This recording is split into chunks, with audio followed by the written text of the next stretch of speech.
the day after.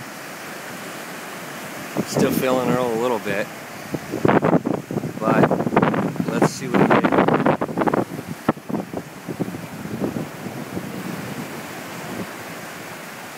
These are some big boats.